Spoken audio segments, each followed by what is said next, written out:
प्रिय दर्शकों नमस्कार। आइए सुनते हैं आज के मुख्य समाचार। निरंतर विकास और उच्च ग्राहक संतुष्टि के लिए सेल आरएसपी में स्पंदन कार्यशाला आयोजित।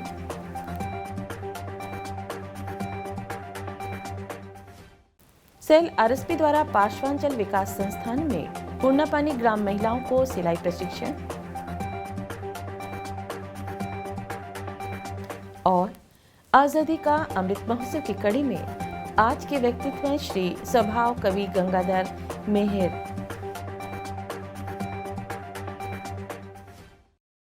अब समाचार विस्तार से। सेल राउरकेला इस्पात संयंत्र में लागत, गुणवत्ता और लाभप्रदता के मामले में निरंतर वृद्धि प्राप्त करने के उद्देश्य से 19 और 20 जनवरी को मानव संसाधन विकास केंद्र में एक कार्यशाला का आयोजित किया गया। मुख्य महाप्रबंधक एचआरडी सुश्री राजश्री बनर्जी ने उद्घाटन सत्र की अध्यक्षता की। 2 दिवसीय कार्यक्रम में अधिकारी सहित 25 कर्मचारी शामिल थे। कार्यक्रम का उद्देश्य प्रतिभागियों को लागत अनुकूलन बनाने, लागत में कमी करने और कंपनी की वित्तीय स्थिति में सुधार लाने के लिए आवश्यक ज्ञान और जानकारी प्रदान करना था, जो इस्पात संयंत्र के विभिन्न प्रमुख हितधारकों का विश्वास अर्जित करने में एक लंबा रास्ता तय करेगा। सुश्री राजश्री बनर्जी, महाप्रबंधक आरसीएल श्री आशीष रंजन और सहायक महाप्रबंधक एचआरडी श्री के जायसवाल ने विभिन्न सत्रों को संबोधित किया। प्रतिभागियों को रचनात्मक और अभिनव होने के साथ साथ संगठन के लिए गर्व की भावना को आत्मसात करने, सेल के ब्रांड एम्बेसडर बनने, ग्राहक केंद्रित और सफलता के लिए स्वस्थ प्रतिस्पर्धा संस्कृति बनाने के लिए प्रोत्साहित किया गया। कुछ अन्य विषय में एक विजय रणनीति के रूप में 3 P, पेंशन, पीक परफॉर्मेंस एवं पर्पस यानी कि पैशन, सर्वोपरि निष्पादन और उद्देश्य को अपनाना, स्व प्रबंधन की कला सीखना, स्वस्थ खुशहाल जीवन और प्रभावी व्यक्तित्व विकसित करने के लिए संतुलित मानसिक वृद्धि आदि शामिल थे। शॉप फ्लोर पर कार्य पद्धतियों में सुधार के लिए कार्य योजना भी विकसित की गई। सैद्धांतिक आदानों को विभिन्न टीम निर्माण अभ्यासों और दलगत गतिविधियों के साथ पूरक किया गया। कार्यक्रम की शुरुआत राष्ट्रगान के गायन से हुई। श्री के जायसवाल ने सभा का स्वागत किया और पूरे सत्र का समन्वय किया। 19 जनवरी को सेल राउरकेला इस्पात संयंत्र के पार्श्वांचल विकास संस्थान के सीएसआर कार्यालय में एक विशेष 2 चरण वाला सिलाई प्रशिक्षण मॉड्यूल शुरू हुआ। महाप्रबंधक सामग्री प्रबंधक क्रय श्री के.एस. विरदी ने उद्घाटन समारोह की अध्यक्षता की।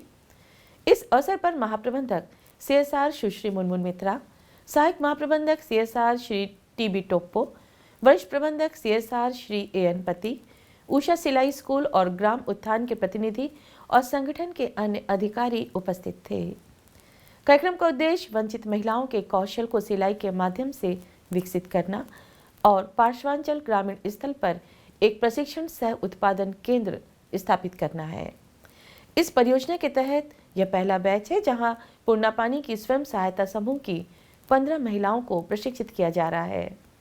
पहले चरण में सिलाई मशीन को बैठाने की प्रक्रिया, मरम्मत और सर्विसिंग, डिजाइनिंग और नमूने बनाने, माप तकनीक और काटना छांटना, सिलाई, टोपाई, परिधान फिटिंग, हेमिंग और इंटरलॉकिंग, पैकेटिंग, जोड़ना और विशिष्ट परिधान बनाने का प्रशिक्षण शामिल है। पहले चरण के पूरा होने के बाद प्रत्येक प्रशिक्षु को एक व्यावसायिक सिलाई मशीन प्रदान की जाएगी। दूसरे चरण में 6 महीने की अवधि के बाद ग्रामीण स्थल पर 10 दिनों का प्रशिक्षण पाठ्यक्रम आयोजित किया जाएगा। आजादी का अमृत महोत्सव समारोह के उपलक्ष्य में सेल राउरकेला इस्पात संयंत्र ओडिशा के स्वतंत्रता सेनानियों एवं प्रख्यात व्यक्तित्वों पर समाचारों की एक कड़ी प्रस्तुत कर रहा है। आज के व्यक्तित्व श्री स्वभाव कवि गंगाधर मेहर। गंगाधर मेहर का जन्म 9 अगस्त 1862 को सावन पूर्णिमा के दिन बरगढ़ जिले के बरपाली में एक बुनकर परिवार में हुआ था। उन्होंने ओडिया भाषा और साहित्य में महत्वपूर्ण योगदान दिया। अखंडता का प्रतीक उनकी साहित्यिक रचनाएं नैतिक मूल्यों पर आधारित है। गंगाधर मेहर एक महान कवि, समाज सुधारक और शिक्षक थे। उन्हें उनके महाकाव्य तपस्विनी के लिए जाना जाता है। उनकी अन्य काव्य रचनाओं में अमृत सागर बिंदु, बसंत विजय भारत, विश्व देख मधुमाया, मंगले आइला उषा और धीरे धीरे आस जैसी कविताएं शामिल है। उनकी बुद्धिमत्ता ने उन्हें उड़िया साहित्य में अमर दर्जा दिया है। भारत की केंद्र सरकार ने होनहार रचनाओं वाले कवियों के लिए गंगाधर मेहर राष्ट्रीय पुरस्कार नामक पुरस्कार की स्थापना की है। 4 अप्रैल 1924 को उनका निधन हो गया। और इसी के साथ हम आज के हिंदी समाचार को यहीं विराम देते हैं। नमस्कार।